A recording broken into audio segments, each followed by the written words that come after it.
Oh, this is another thing I want to throw you guys. It's a good segue, actually, because this LeBron, people are doing this whole, LeBron, nobody's ever done this before. And it's amazing what he's doing. I'm conceding that.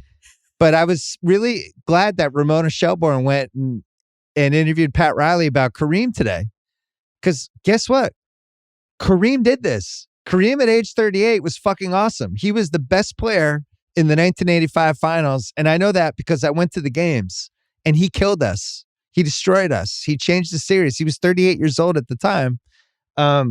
His 84-85 season, he turned 38 in April. In the finals, he was 26-9, 60% shooting in the finals. In his 85-86 season, when he was 38, turning into 39, he averaged 23-6, 56%. More importantly, House, he played 98 games, including playoffs in 84-85, and he played 90 games in 85-86. So I'm just removing LeBron. I just feel, I wrote this in my book, and it's worse now. Kareem is the most overlooked superstar in any sport. It's unbelievable to me. It's like he never happened. The guy was a fucking absolute unicorn and gets no credit.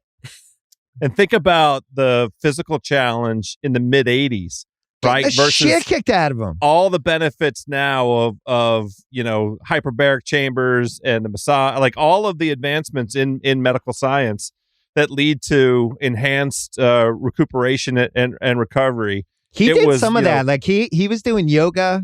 Yes. He was the first guy to kind of have a diet, but that was it. I mean, it was like, whoa, Kareem's doing yoga. He also did he did karate versus Bruce Lee. Right. But Kareem, he goes all 4 years in college, and then he plays all the way until he's 42 years old. He was kind of done the last year and a half, but age 38, age 39, age 40 was still like a really important NBA player. Put some respect on Kareem's name, God damn it. Hey, I like this. And by the way, my least favorite NBA star of all time. I hated Kareem.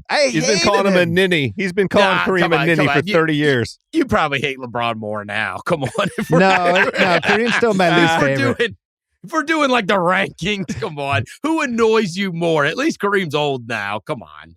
Kareem on the court annoyed me the most. LeBron, the way he just kind of jumps sides depending on what's in it for him annoys me. Like the Shannon Sharp thing was classic LeBron. But you if that had been Skip Bayless yelling at Russell Westbrook, he would have reacted like there was like an invasion from a foreign country. But you always jump me for the zags. You love when I zag. I like this. Everybody's praising how awesome LeBron is right now at 38. Hey, hold up, everybody. Let's talk about a guy who did it in 1985. This ain't that great. It was great. It's my only point. I just don't want to hear this. We've never seen this before. It's like we've literally seen this before in the NBA Finals in the last 40 years. One of the things that's frustrating to old guys like House and I is that people seem to think professional sports started in like 2000. Oh, it's just the way it's going. Like even today, my guy Stephen Ruiz, who's doing a great job for the Ringer, he theorized that the Brady Manning debate started like the whole QB debates that we have now. And it's like, actually, we were there when it started because House and I are both fucking old, but it was Marino versus Montana versus Elway for 12 years of our life. We argued, and then it was Sanders versus Emmett. And we would just sit in a bar and fucking argue about that for an hour. Like real legitimate arguments. House, were you a Sanders guy or an Emmett guy?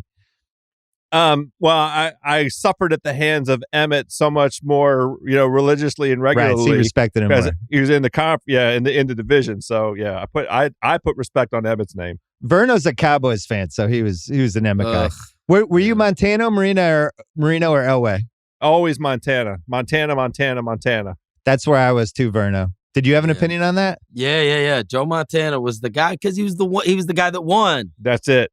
He's the guy. He's that another won. one. Montana and this Kareem. Montana's another one who's just been shoved into outer space when he's. What's weird because I get debates. with that he was the mythology when I was a kid. He was the it's John Candy in the stands, or remember that old story? And and then he was the original Joe Cool, and he was the guy that was so.